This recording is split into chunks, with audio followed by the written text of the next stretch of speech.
एक बार की बात है, शहर से बहुत दूर बसे मनोहरपुर गांव में मगन नाम का एक गरीब मजदूर रहता था। अरे भाग्यवान, तू इतना क्यों सोचती है? मैं अपने बेटी की शादी किसी अच्छे घर में ही करूंगा।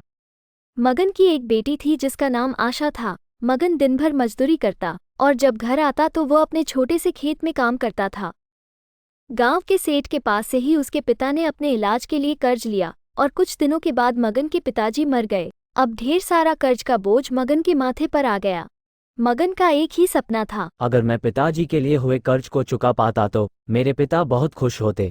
एक बार मनोहरपुर में अकाल पड़ गया और सभी लोग अपना पेट भरने के लिए शहर की ओर जाने लगे। मैं किस प्रकार अपने परिवार को खाना खिलाऊंगा? मेरी बात मानो तो तुम भी अपने दोस्तों के साथ शहर चले जाओ और वही कुछ धन कमाना। हाँ हाँ, तुम ठीक कह रही हो।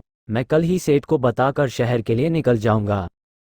अगले दिन सुबह सुबह ही मगन सेठ के घर की ओर निकल गया। सेठ जी, मैं शहर जाना चाहता हूँ और शहर से धन कमाना चाहता हूँ। देखो मगन, तुम्हारे बाप ने जो मुझसे कर्ज लिया था उसे तुम चुका दो और तुम्हें जहां जाना है जा सकते हो। लेकिन सेठ जी, मेरे पास इतने धन कहाँ हैं? हाँ तो चुपचाप जाके काम कर और बोरी उठा। मगन के पास और कोई रास्ता नहीं था, वो सेठ के पास ही काम करने लगता है। शाम में वो घर चला जाता है और अपनी पत्नी को सारी बात बता देता है। थोड़ी देर में सेठ मगन के घर आता है। देख मगन, अगर तुम्हें कर्ज चुकाना है तो तुम्हारे पास एक रास्ता है, तुम अपनी बेटी की शादी मुझसे कर दो। ये सुनकर मगन भौचक्का हो जाता है। नहीं नहीं, मैं अपनी बेटी की शादी आपसे नहीं कर सकता, वो तो अभी नादान है। सेठ मगन से जिद करने लगता है। ठीक है, नहीं करनी है शादी तो मेरे पैसे निकाल अभी तुरंत। क्यों सांप सूंघ गया क्या?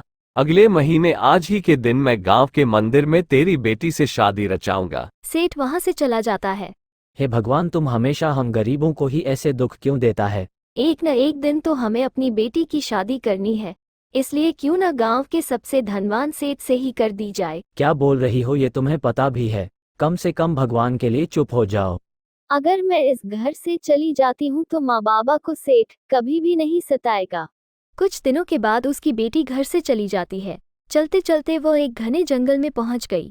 उसी जंगल में एक साधु रहा करता था। तुम इतनी रात में इस जंगल में क्या कर रही हो? आशा सारी बात साधु को बता देती है।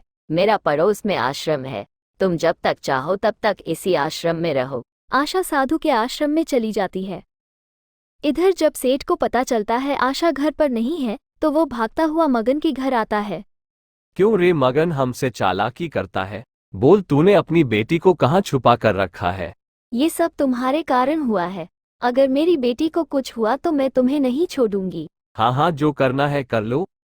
थोड़े दिन के बाद साधु महाराज ने आशा को एक कंगन दिया। ये कंगन बहुत शक्तिशाली है, जब भी तुम इसे पहन लोगी तुम्हें कोई भी देख नहीं पाएगा। आशा कंगन लेकर अपने घर चली जाती है और अपने घर में सारी बात बता देती है। मैं उस सेठ को सबक सिखा कर रहूंगी। रात में वह कंगन पहनकर सेठ के घर की ओर चली जाती है।